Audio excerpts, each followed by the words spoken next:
എനിക്ക് രാഷ്ട്രീയമില്ല, എല്ലാ പാർട്ടികളും ഒരുപോലെയാണ്, ഞാൻ അപ്പോളിറ്റിക്കലാണ്. നമ്മളുടെ ഇടയിൽ പലരും അഭിമാനത്തോടെ പറയുന്ന വാചകങ്ങളാണിത്. എന്നാൽ എന്താണ് ശരിക്കും അരാഷ്ട്രീയവാദം? രാഷ്ട്രീയത്തിൽ നിന്ന് വിട്ടുനിൽക്കുന്നത് അത്ര നിഷ്കളങ്കമായ ഒരു കാര്യമാണ്. രാഷ്ട്രീയ കാര്യങ്ങളിൽ താല്പര്യമില്ലാത്തതോ ഒരു രാഷ്ട്രീയ പാർട്ടിയും പിന്തുണയ്ക്കാത്തതോ ആയ അവസ്ഥയാണ് അരാഷ്ട്രീയവാദം. ഭരണകൂടത്തിന്റെ തീരുമാനങ്ങൾ തന്റെ ജീവിതത്തെ ബാധിക്കില്ല എന്ന തെറ്റായ ധാരണയിൽ നിന്നോ അല്ലെങ്കിൽ നിലവിലുള്ള രാഷ്ട്രീയ വ്യവസ്ഥയോടുള്ള മടുപ്പിൽ നിന്നോ ആണ് ഇതുണ്ടാകുന്നത്.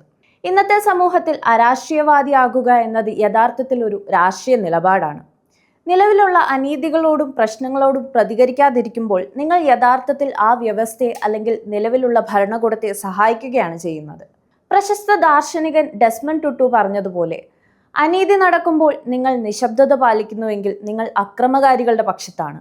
ഇലക്ഷൻ വരുമ്പോൾ പലരും തിരഞ്ഞെടുക്കുന്നത് നോട്ട അഥവാ നൺ ഓഫ് ദ എബവ് ആണ്. ആരെയും ഇഷ്ടമല്ല എന്ന് രേഖപ്പെടുത്താനുള്ള നിങ്ങളുടെ അവകാശമാണത്. എന്നാൽ ജനാധിപത്യത്തിൽ നിങ്ങൾ വോട്ട് രേഖപ്പെടുത്താതിരിക്കുമ്പോഴോ മറ്റാരോ ആണ് നിങ്ങളെ ഭരിക്കേണ്ട വ്യക്തിയെ തീരുമാനിക്കുന്നത്.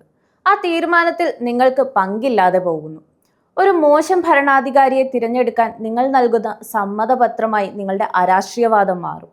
നമ്മുടെ ജീവിതത്തിലെ ഓരോ കാര്യവും, കഴിക്കുന്ന ഭക്ഷണം മുതൽ ശ്വസിക്കുന്ന വായുവിന്റെ ഗുണനിലവാരം വരെ രാഷ്ട്രീയ തീരുമാനങ്ങളാണ്. അതുകൊണ്ട് രാഷ്ട്രീയത്തിൽ നിന്ന് വിട്ടുനിൽക്കുകയല്ല, മറിച്ച് ശരിയായ ചോദ്യങ്ങൾ ചോദിക്കുകയും ഉത്തരവാദിത്തമുള്ള പൗരനാവുകയുമാണ് വേണ്ടത്. അരാഷ്ട്രീയവാദം ഒരു പരിഹാരമല്ല, അതൊരു ഒഴിഞ്ഞുമാറലാണ്. ചുരുക്കത്തിൽ രാഷ്ട്രീയത്തോടുള്ള വിമുഖതയോ അല്ലെങ്കിൽ എനിക്കൊന്നും അറിയില്ല എന്ന മനോഭാവമോ ഒരു സുരക്ഷിതമായ ഇടമല്ല. നാം ഒരു സമൂഹത്തിൽ ജീവിക്കുമ്പോൾ നമ്മളുടെ നിശബ്ദത പോലും നിലവിലുള്ള വ്യവസ്ഥയെ പിന്തുണയ്ക്കുന്ന ഒന്നായി മാറുന്നു. ഇലക്ഷൻ സമയത്ത് വോട്ട് രേഖപ്പെടുത്താതിരിക്കുന്നതും നോട്ട് കുത്തുന്നതും നിങ്ങളുടെ പ്രതിഷേധമാകാം. എന്നാൽ മികച്ച ഒരാളെ തിരഞ്ഞെടുക്കാനുള്ള അവസരം അതോടെ നഷ്ടപ്പെടുകയാണ് ചെയ്യുന്നത്.